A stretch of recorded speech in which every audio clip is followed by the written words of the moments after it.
Chapter 6. We all came together on the football field, but the role of sports in desegregation. Avid high school sports fans in southern Mississippi knew about Coach Charles Boston and the talent he cultivated on his Jefferson High football team in Columbia.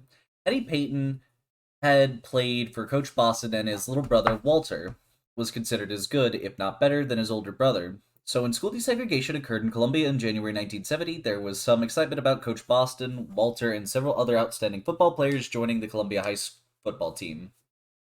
Tommy Davis was the young new head coach who had just moved to Columbia in the summer of 1970. He remembers well the talent on that first team and the excitement of fans elated over a winning team. We had a very good team. The best team Columbia had had in years. We lost two bowl games, one to McGee and the other one to Monticello. And that was the only two games that we lost. Walter Payton was a senior. He was in the backfield with Archie Johnson and Sugarman Moses, and we had some excellent players, excellent linemen, excellent backs. We just did real well that year, and they worked together, played together well. Davis was proud of the accomplishments of his team both on and off the field, and he credits Coach Boston for much of their success during that first year. He was the kind of man that wanted everyone to succeed, and all players loved Coach Boston.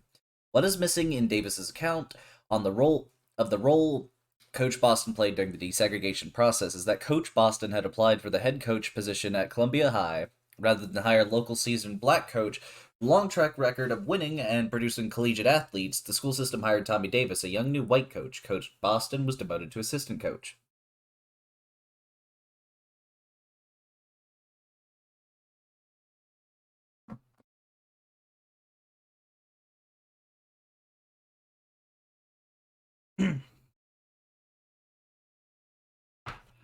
We place great faith in the unifying potential of sports, and every Friday and Saturday night in the high school and college football stadiums throughout the United States, we are provided tangible evidence that sports can transcend barriers of race and economic disparities. Black boys can be chosen all conference while white boys sit in the bench. Cam Newton is just as likely to win the Heisman as Tim Tebow.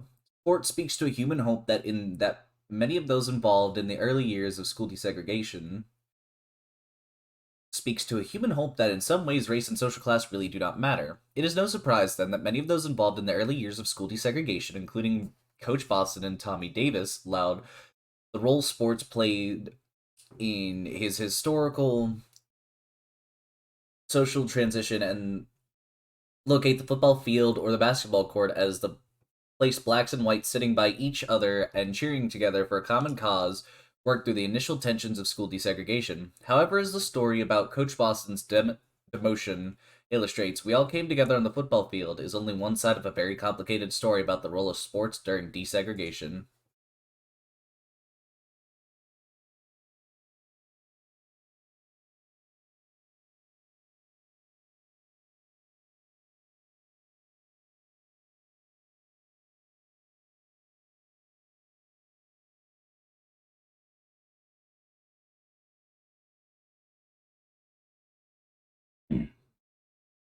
Sports in the pre integration era.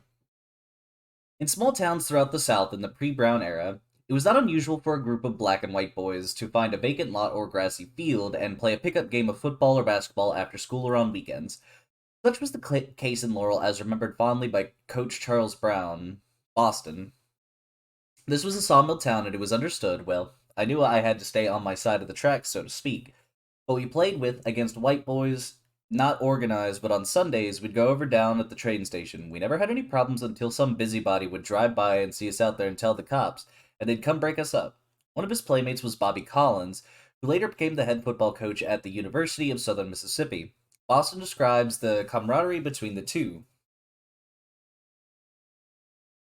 We delivered newspapers together. His uncle had the paper franchise. He went he went to Mississippi State and I went to Alcorn. While we were waiting around for our newspapers, we'd go down in the alley down there and punt, and we could have played together. He was a quarterback and I was receiver. He could have passed the ball to me, but it was just that we were separate. Hamilton Stevens, a school board member in forced desegregation during desegregation, has similar fond memories of his youth in the 1940s. We had a pretty good grassy area down there, and the black kids and the white boys would gather up down there and we'd play football. And sometimes we'd have a mixed up crew, some blacks and whites on each side, and then somebody would decide, let's just pull all the black boys on one side and the whites on the other. And then we would play the same bunch. We all went fishing together, hunting together, and of course, a lot of their mothers worked in different white homes. Hugh McCarthy, who was on the school board with Hamilton, shares a similar memory. Most of us were integrated back then. Didn't really know that what the word was because the black youngins and the white ones played football together on a just pickup game type thing. And the high school players were called White Bearcats, and the colored school, they were the Black Bearcats. And the black boys came to our school football game free of charge, and we went to theirs free of charge. An easy togetherness may have existed between black and white children playing sports outside of school, but in school settings, such integrated competition was prohibited through an informal yet strictly enforced policy by which most colleges and universities abided. For example, in 1956, the University of Mississippi withdrew from playing in the All-American basketball tournament because their opponent, Iona College of New York, had a black player. In 1957, Jackson State College had to forfeit their game in the NCAA small college tournament because there was a possibility that they may play a mixed race team. Mississippi State University won the SEC title in basketball in 1951 and 1959 and 1961. Both times they declined the invitation to play in the NCAA tournament because of the possibility of competing against black players. However, in 1955, Jones Junior College football team challenged the unwritten policy and accepted an invitation to play in the Junior Rose Bowl in Pasadena, California. The opposing team was Compton College in California. 5 of its starting players were black, despite threats from some state politicians to eliminate Jones Junior College if they played, and the Citizens Council warning that playing an integrated team would usher in school desegregation. Jones Junior College played the game, with its marching band and school officials in tow. They lost 22-13, but they became the first team in Mississippi to defy the unwritten policy prohibiting sports teams from playing integrated teams. The next to do so would be Mississippi State University 8 years later.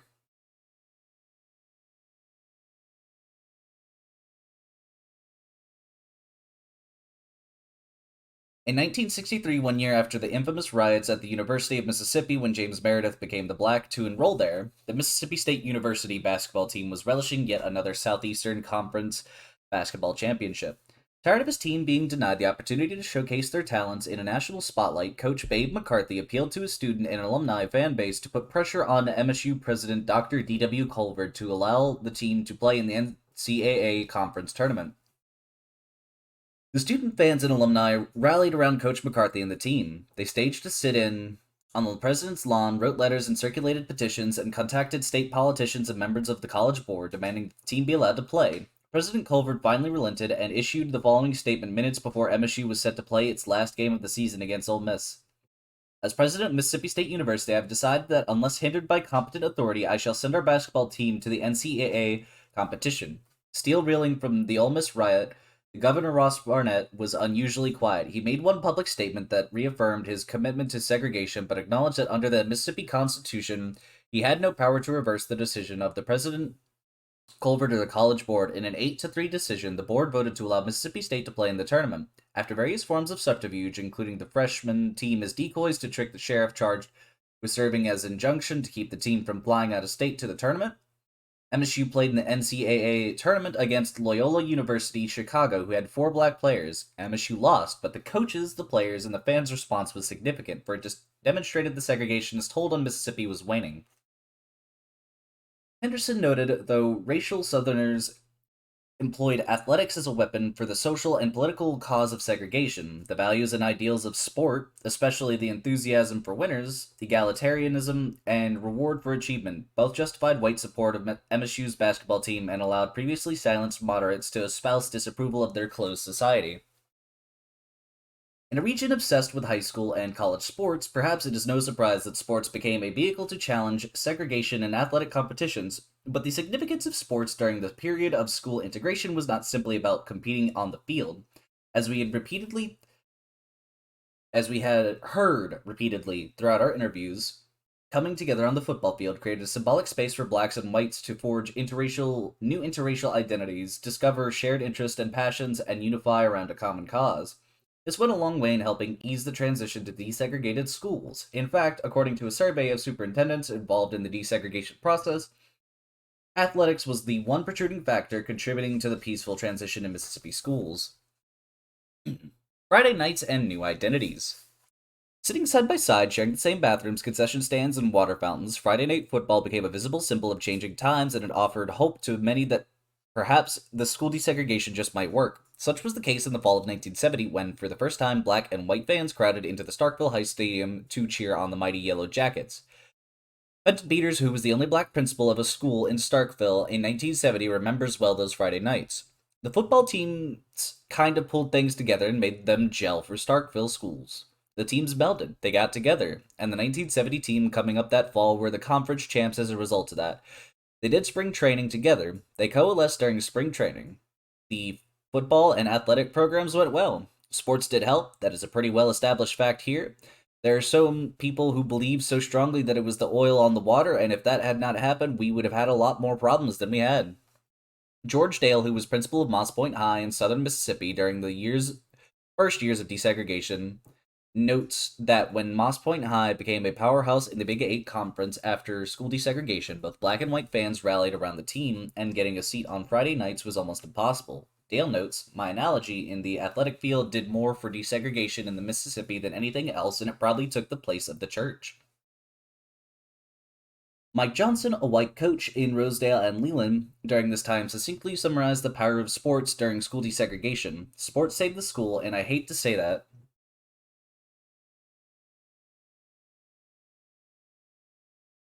but I think that's what happened. People could rally around a successful team. In a region in which sports is only second only to religion, perhaps it is no surprise that sports provided a place for blacks and whites to come together.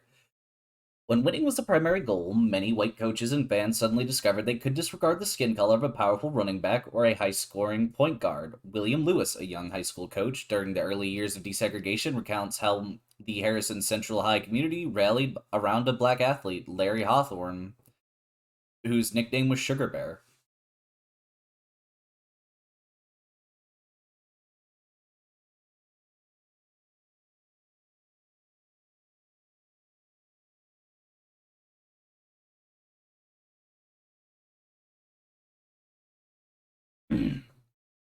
And Sugar Bear could really score with the basketball. He could run up and down the floor, and he could really score. And Sugar Bear was one of the first two black players to ever play in the Mississippi High School All Star Game, summer of 1970.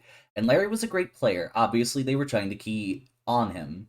We ended up having a big ball game, defeated them rather easily. Sugar Bear scored 33 points that night, and at the end of the ball game, when they announced the all-tournament team, Larry was announced as the most outstanding player in the tournament, and led by the people from Hancock High, the opposing team, they actually led the standing ovation for him. I can well remember sitting there and saying to myself, things are starting to change. It was kind of a great moment. Some things that kind of hidden in the history of our state and the integration of our schools, but the fact that people just had the appreciation to stand up for that physical basketball talent and support somebody of a different race. That before that year, they could not have seen him play on a basketball floor. Desegregation also introduced to white fans a new style of high school basketball, the fast break, and dunking made basketball a fast paced, much more exciting game to watch. Coach Lewis recalls how electrifying their pregame warm ups were. I can remember our kids, our boys' team, coming to warm up, and our white fans had never seen somebody dunk a basketball back then. And all of a sudden, I've got half of my kids that could dunk a basketball. Even one or two of the white kids learned to dunk. There was no prohibition back then in warm-ups about dunking, and our kids would start dunking the ball, and the crowd would just get into a frenzy because they had not seen that. And you've got to keep in mind that most cases, this was a year ahead of other schools along the coast. They hadn't experienced that yet, so it was something new for them, but it was kind of a novel and exciting, and then we were good.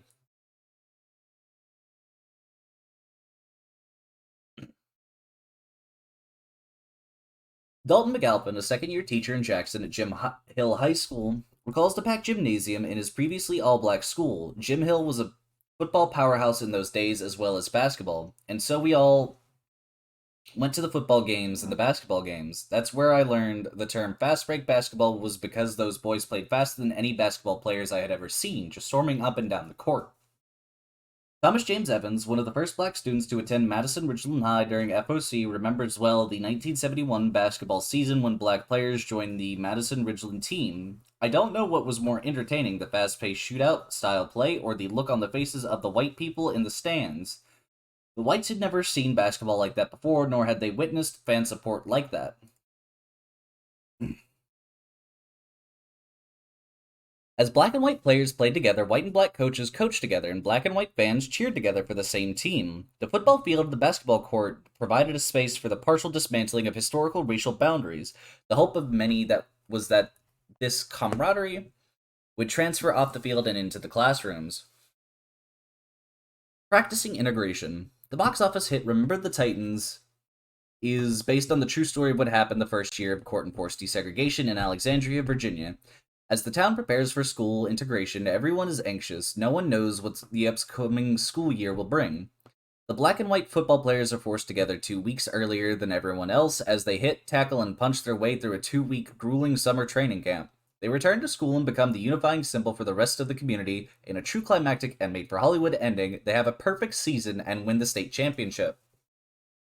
A Hollywood film that took some liberties with the actual truth, Remember the Titans illustrates the symbolic role of spring and summer football practice immediately prior to desegregation. Football or basketball practice was not about honing one's skills as an athlete and a team member, it was a test to see whether or not this experiment called integration could actually work. The stakes were high. If athletes could get along on the football field, then adults and other students might just follow suit. Students received very little preparation for desegregation, thus football practice became a mini experiment in how black and white students would respond to each other once they were forced to go to school together. According to Richard Dent, a senior at Waynesboro High School, Wayne County, in the fall of 1970, school desegregation just happened. No one sat the students down and said, be prepared for this, or, look, this is how we're going to do this. The uncertainty and fear of the unknown made for a tense opening day of school. He recalls that the sheriff, several deputy sheriffs, the highway patrol, and a few marshals lined the road to ensure that the buses carrying the black students could peacefully get to school. But as a white football player, he had already met several black students during summer practice, and he did not share the same apprehensions of many adults. He attributed that to summer football practices. We'd already started practicing 2 weeks before, and the black students fell right in. And we went to the same dressing room. We didn't think anything about it. I mean, we were just students. We didn't have anything as far as prejudging whatsoever. We just knew that they were coming to us, and when they came, we just moved on. I think sports extends that bridge when you have those gaps out there, and they did. The timing was good. It was the beginning of a school year. School hadn't really begun, even though we had practices for a couple of weeks. School hadn't really begun, and they came in and they made that transition, and it went well. I don't think it would have been successful in that, again, athletes help transcend a lot of things. William Lewis explained how the informal nature of football practice helped diffuse some of these uneasiness felt for the first few weeks of school. One of the things that helped us was we had summer football practices, and black football players came and participated in summer practices with us in a less structured, less formal situation than the normal school day. So when school started, they already knew us, and when we already knew them, they might not know the rest of the student body, and the student body may not have known them, but at least from the athletic standpoint, we already knew them. That may have taken the edge off. Archie Johnson, who was a junior in Columbia in 1970, was worried about spring football practice. He had never been around any of the white boys going out for practice. He did not know their skill level, and most importantly, he was concerned about whether he would retain his position as quarterback. According to Archie, spring practice helped him and his teammates sort out a number of contentious issues. We started spring practice. There was a concern about who would keep their position. Me as quarterback, I was concerned about that because I didn't know if it would be talent or something else. I was concerned about my position and didn't know what to expect. But spring practice rolled around, and spring practice does a lot of running, a lot of seeing who's who, and position-wise. I pretty much held my own, had a slightly different system, but picked it up quickly. The football battling sweated and bled. And once things were sorted out, everyone accepted it position-wise, who was who, and I think we both realized that the team as a whole, that athletic ability has no color. The close proximity to each other, the trust built when players eat, shower, bleed, and sweat together, and the bonding inherent in team sports creates a certain athletic intimacy. This intimacy often extends beyond the field and locker room, and during desegregation, helped create a space for athletes to learn about their teammates' lives in ways that reduced the social distance between them. Players could form relationships with each other based on commonalities shared as teenage boys, exchanging details about their lives. They began relating to each other as individuals. Sid Salter, who played football for Philadelphia High School in the 1970s, describes the special bonding between players and how it helped pave paths for common understandings. I remember being in the huddle on the field, third or fourth quarter, tired, and the manager had come out there, and at some point in the game I realized we're all drinking out of the same bottle, we're all wiping the same towel. I also noticed how many kids, black and white, were hanging around each other after school. After football practice, a black kid would ask for a ride. It was more like giving your teammate a ride than it was giving a black kid you didn't know a ride. You learned where each other lived, their families, and their girlfriends. Sports allowed students to play a vital role in desegregation efforts. Often, athletes were the role models for others, including adults, to emulate. Working as a team, but getting to know each other as individuals represented a cultural shift in their interracial relationships. On the football field, the basketball court, and the locker room, students in newly desegregated schools worked out differences and discovered commonalities. They were not merely practicing for an athletic competition, they were practicing and leading others for the realities of living and learning together in a new educational environment.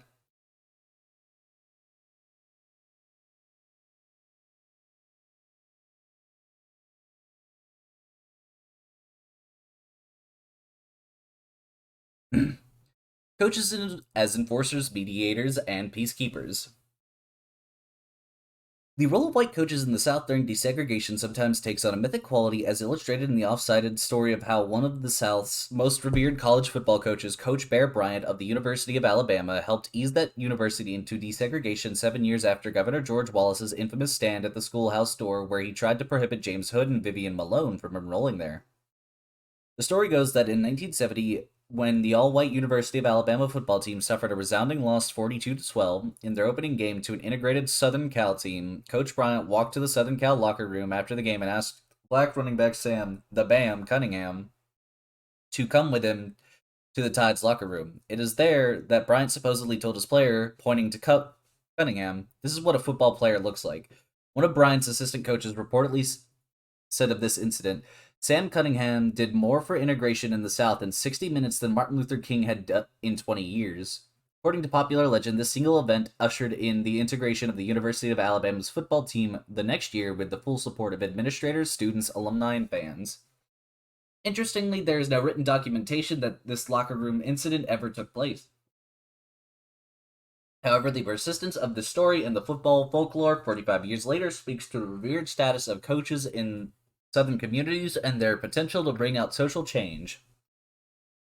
As discussed in Chapter 5, in school districts that use the lottery to assign teachers during the first semester or year of desegregation, coaches were often excluded. Their positions were deemed too important to be held to random chance. Many white coaches used their influence and power in the community to assure white parents and students that desegregation was not as detrimental as they imagined or had been told it would be. As Pamela Grundy notes in her account of the integration of sports in North Carolina, white coaches played a significant role in bravely facing the powder keg of segregationist sentiment.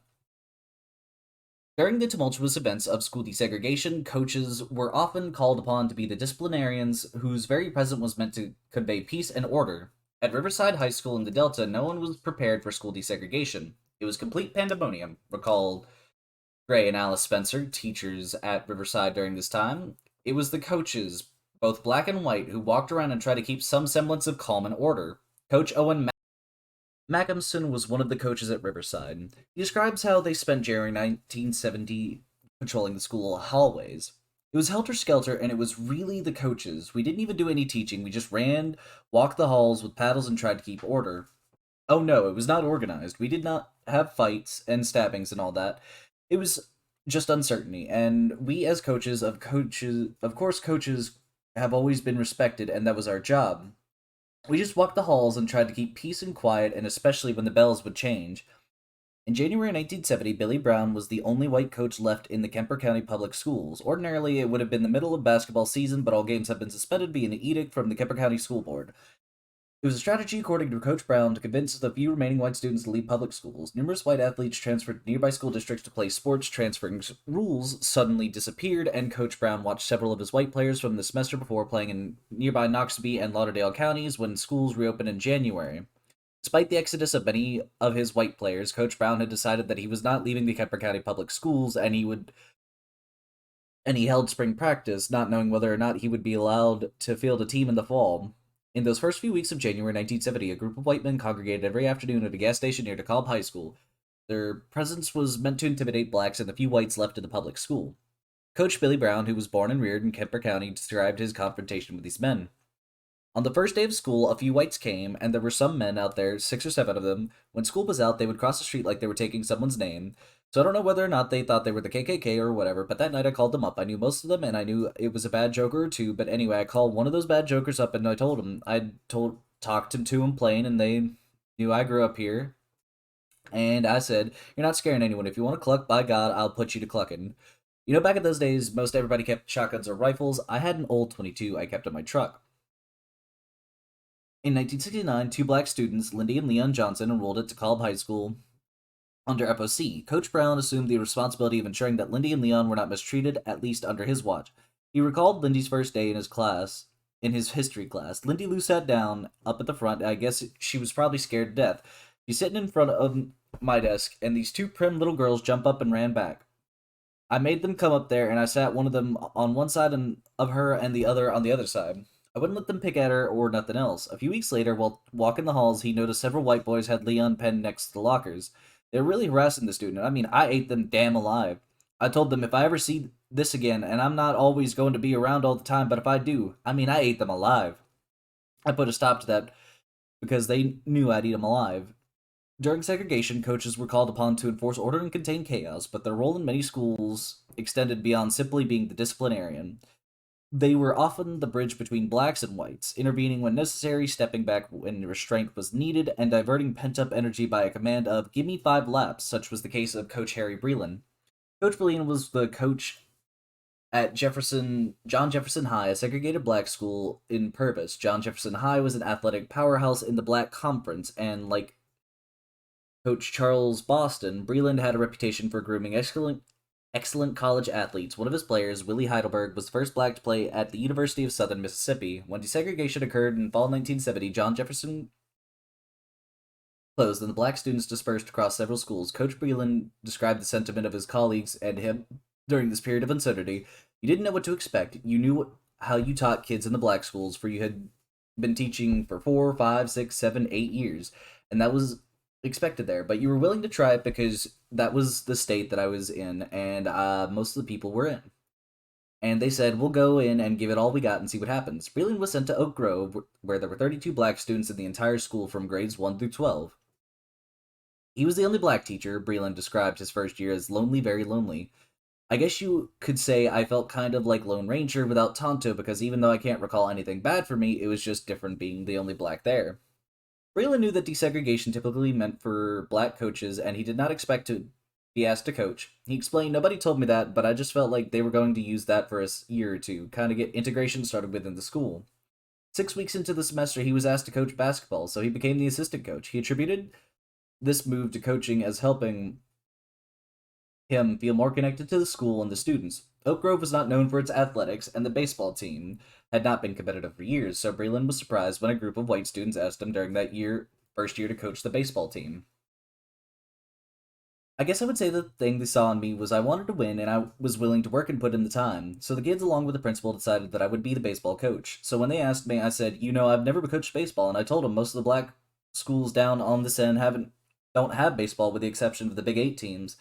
And I remember the words they said, "Coach, we'll learn together." I thought I had really, really reached a real special relationship with them. To be that young to say that, it's expressing to me that they wanted to be a part of what they wanted.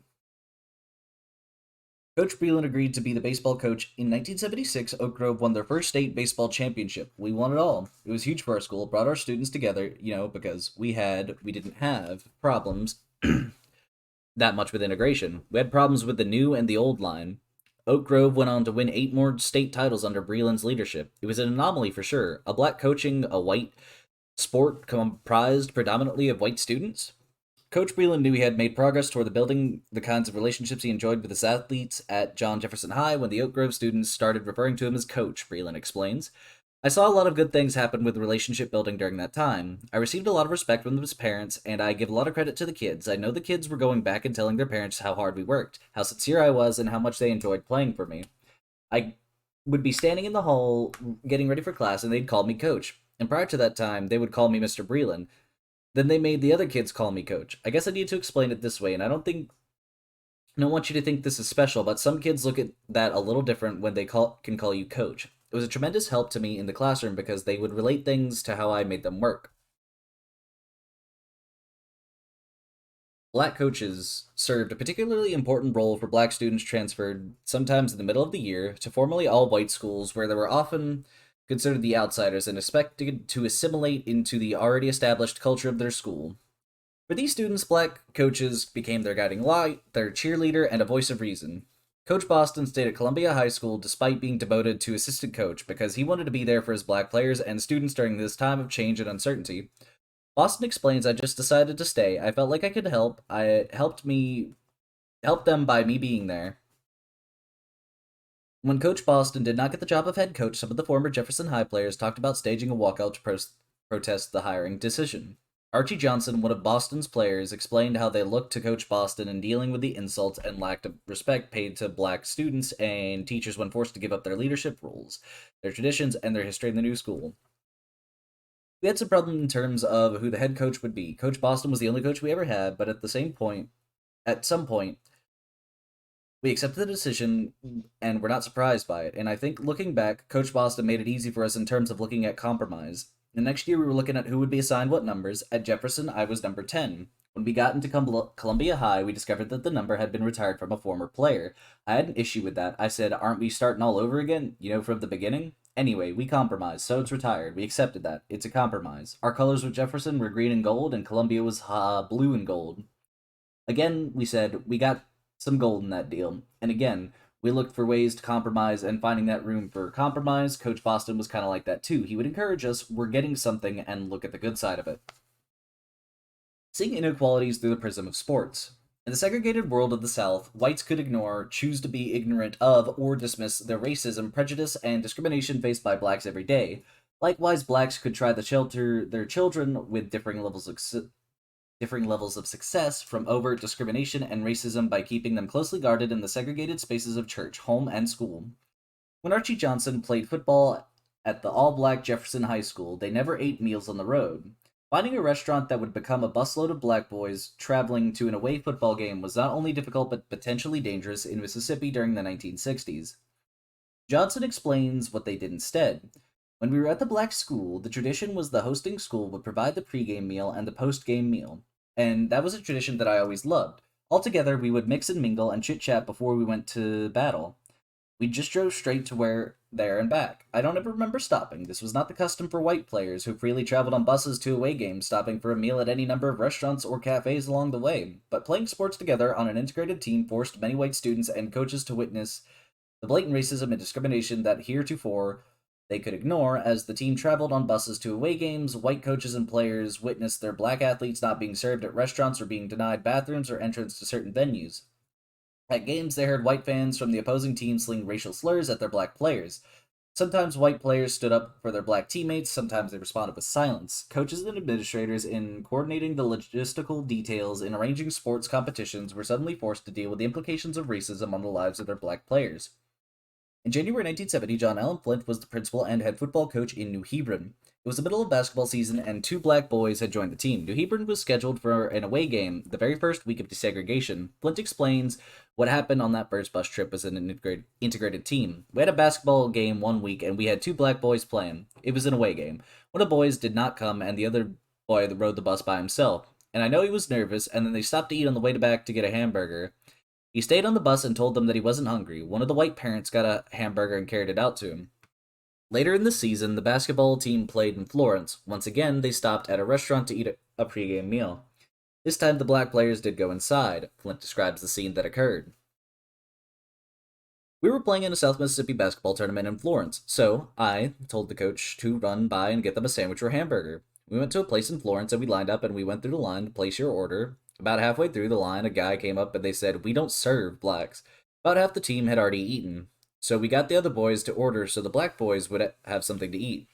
From then on, if we were going to Timbuktu and if we were going to get them a hamburger, I would call and make sure they served blacks there. During segregation, black students were well aware of the inequalities between their school and the white school. They saw the football stadium and the well kept school lawns at the white schools. They knew their textbooks were often the ones discarded from the white school, but many did not realize just how separate and unequal the two schools were until they saw the differences in athletic facilities. John West was a junior at the segregated Thompson High in Natchez. When he walked onto the Natchez High campus for the first time, he was astounded. I saw fiberglass basketball blackboards I had never seen before. I saw a white guy pole vaulting. I had never seen that before. A track field that looked like a track field and a parquet gymnasium floor.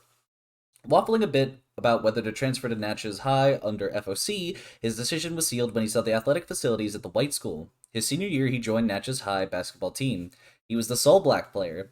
Integrated sports brought it with a heightened level of competition for starting positions, and for the first time, whites could not assume the superiority they generally look for granted in every other aspect of their lives. Sometimes white players accustomed to being the star athlete suddenly lost their starting positions to a more skilled black player. Coach William Lewis recalls a phone call from an irate white parent indignant that his son had been replaced by a black player on the Harrison Central basketball team.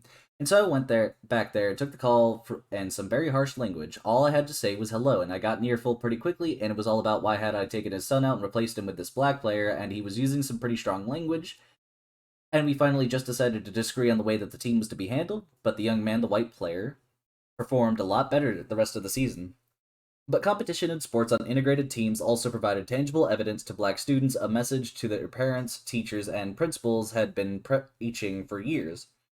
Whites were not inherently or innately superior either on the field or in the classroom. Charles George, a black assistant principal at West Tallahatchie, explains this valuable lesson of sports.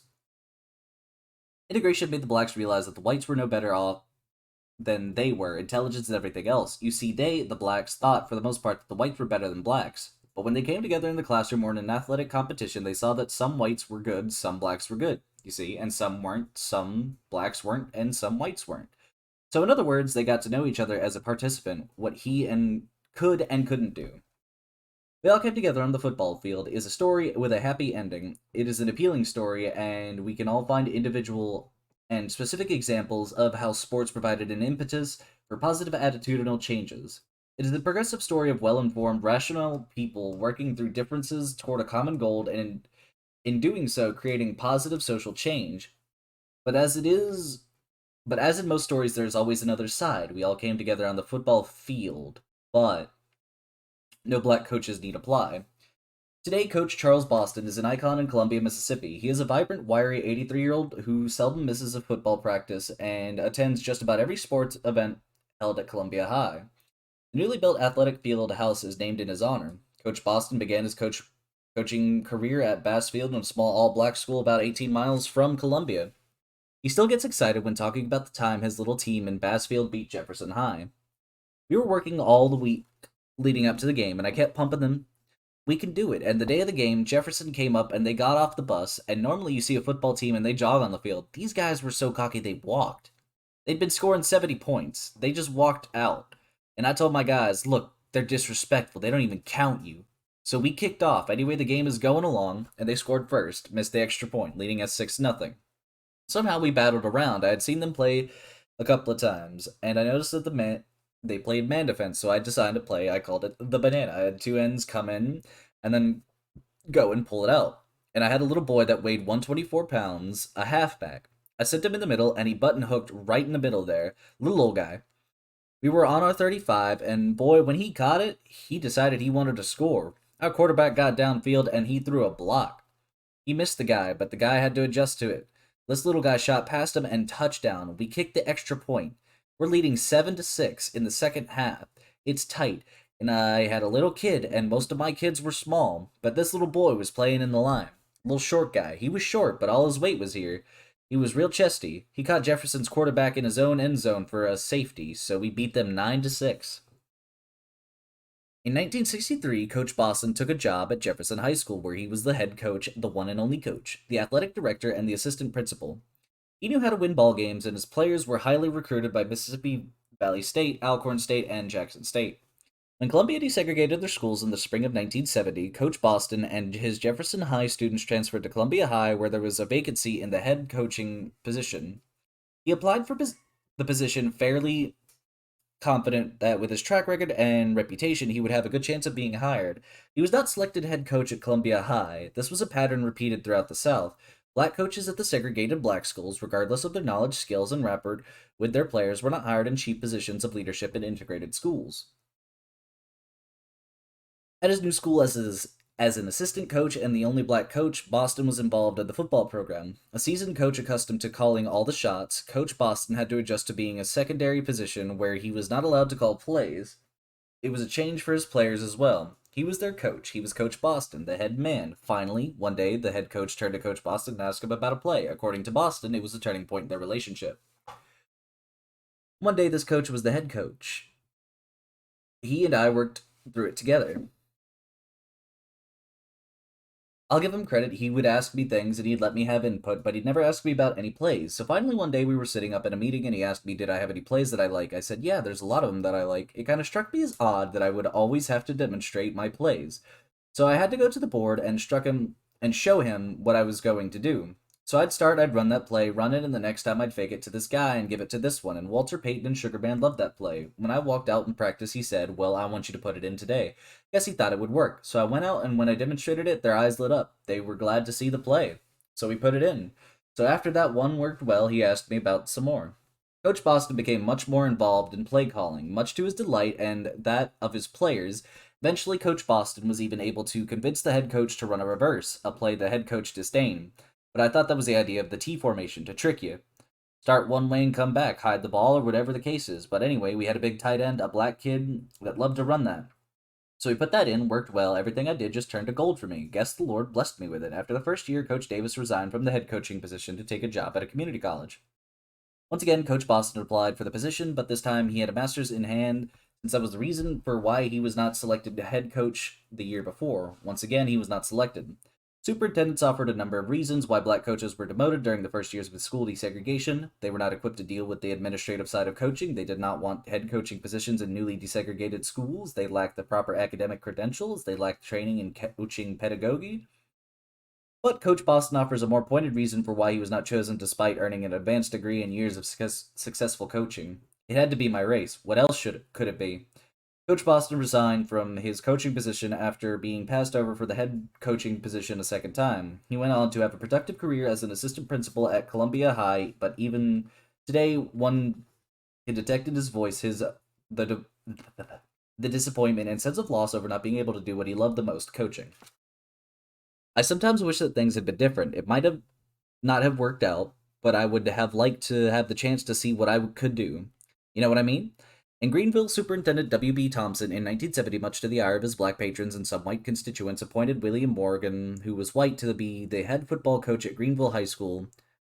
Passed over the position was Davis Weathersby, coach at the formerly all-black Coleman High. Weathersby's record over a 14-year period was 112 games won and 26 lost.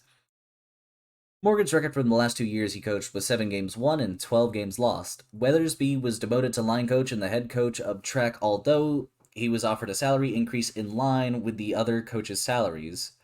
In justifying his hiring decision, Thompson admitted that he was concerned that selecting a black coach would scare off white parents and white players, and coaches might resist taking orders from a black head coach. My concern is to provide the best quality education program possible and keep as many black and white students in the system, Thompson told a meeting of the Greenville Community Relations Committee, a biracial committee.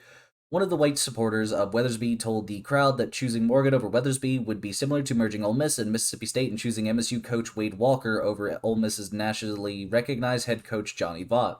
Weathersby declined the job as head track coach and went to work at Mississippi Valley State University, where he served as athletic director and later won a Lifetime Achievement Award from the Southwestern Atlantic Conference. While Coach Boston was eventually allowed to call plays, many black former head coaches found themselves in assistant coaching positions with little authority and no significant coaching responsibilities, often taking orders from white coaches far less experienced than they. William Lewis was only 21 years old when he was hired to be the head basketball coach at Harrison Central High in 1969. As part of the district's desegregation plan, North Gulfport High, the black school, was closed and all its students transferred to Harrison Central. Coach Johnny Anderson was one of the coaches at North Gulfport High, and like Coach Boston and Coach Weathersby, he was demoted during the desegregation process and stripped of any real decision making. At basketball games, he helped with the scoreboard and kept the scorebook. In football, he was an on field assistant. His primary job was to help keep the black players in line. Lewis recalls how Coach Anderson handled his demotion. Those students from North Gulfport looked up to him. He could have easily had a chip on his shoulder and not been cooperative, not helped us. But if Johnny harbored any problems, personal ill will about not being named one of the head coaches back then, he never showed it. The reality is that Coach Anderson, like most black coaches, had little recourse to being demoted. Employment opportunities for black coaches were limited. A few were asked to join college coaching staffs, but this typically meant uprooting one's family and moving to another town. Looking elsewhere for a head coaching position was pointless because there were no school districts in the state were recruiting black head coaches, thus most stayed on as an assistant coach with the hope they would eventually be promoted. In January 1970, while attending the American Football Coaches Association AFCA convention in Washington, D.C., 14 black college football coaches were from predominantly white colleges in the Midwest and West held a separate meeting to address to the racial problems they saw brewing at their schools. All attending were assistant coaches. Among issues discussed were boycotts, facial hair, and black identity. The bulk of the 3-hour meeting was devoted to the role of the black coach in the lives of their black players. The need to build the relationships with them, earn their trust, and help them navigate the muddy waters of playing on an integrated team.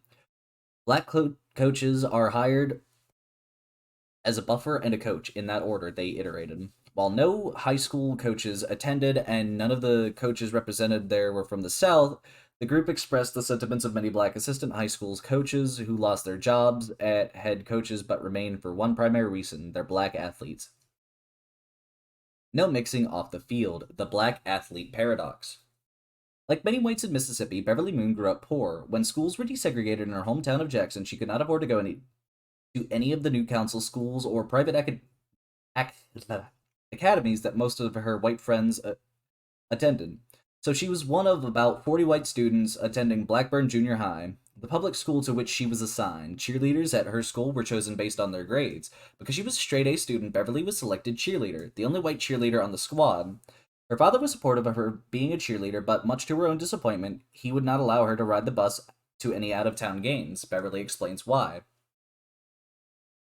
As much as he was okay with me being there, dropping off, picking up, he said he was going to protect me against black boys. And so, when I said that the cheerleaders were going to ride over to a junior high football game in Vicksburg one afternoon and he wouldn't let me go, and I just couldn't understand it. Why can't I go? I'm a cheerleader. I have to go. And he's like, no, you're not going. And he finally said to me, no, because you have no idea what those boys are going to try to do to you on that bus.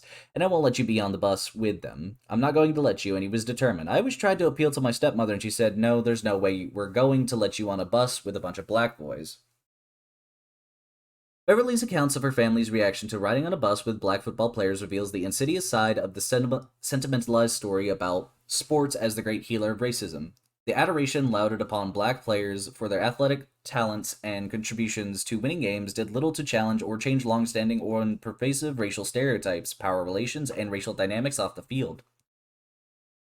White fans may have been comfortable with black and white boys touching, tackling, and hitting in the context of an athletic competition, but white fans celebrating black athletes on the field did not translate to embracing them off the field. As discussed in the next chapter, social integration in the form of interracial relationships, dancing, dating, and socializing outside the parameters of sports and a few other school activities were not only frowned upon, but prevented with the codification of certain school practices, such as eliminating the prom and other school-sponsored dances. Unpacking the blissful charity of the redemptive power of sports. As we write this chapter, Super Bowl XLIX is right around the corner. As always, a media frenzy surrounds the annual cultural phenomenon.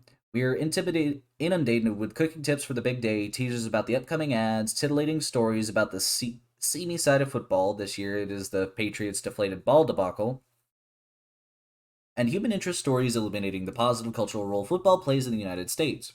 Friday before the game, Today featured a tear-jerking reunion between two former high school football rivals in Gary, Indiana, one black and one white, and how a handshake after the game was a transformational moment for both. In 1944, Carl B. Secker's Black High School, where George Taliaferro, Carge B. Secker's white football team competed for the first time against Horseman High, a black high school, where George Taliaferro played, Horseman won. After the game, Biesecker offered Taliaferro his hand, saying, "It was a pleasure playing against you. With all that, we have heard what kind of a football player you are." Taliaferro went on to play for the Chicago Bears as one of the first blacks in the NFL.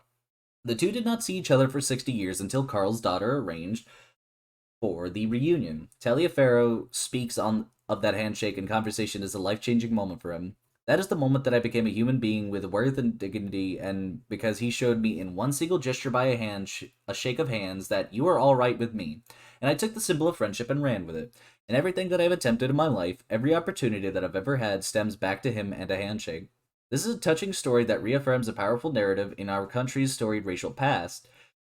In the midst of racial strife, violence, and unrest, sports provides a bridge for blacks and whites to reach across huge racial divides, recognize the humanity in each other, and come together around common goals and interests. Indeed, the redemptive role of sports has achieved a myth-like status not only in the United States but throughout the world. However, as Roland Barthes warns, the danger of myth is that it establishes a blissful clarity and abolishes the complexity of human acts.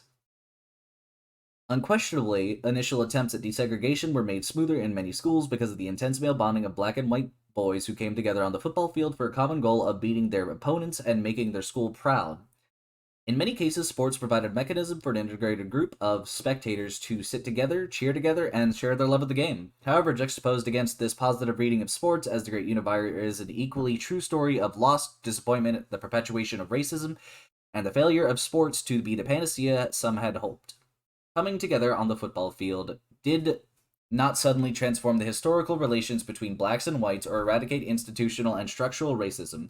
Racial disparities in sports persisted as black coaches were demoted or dismissed, and black boys rarely found themselves in the position of quarterback.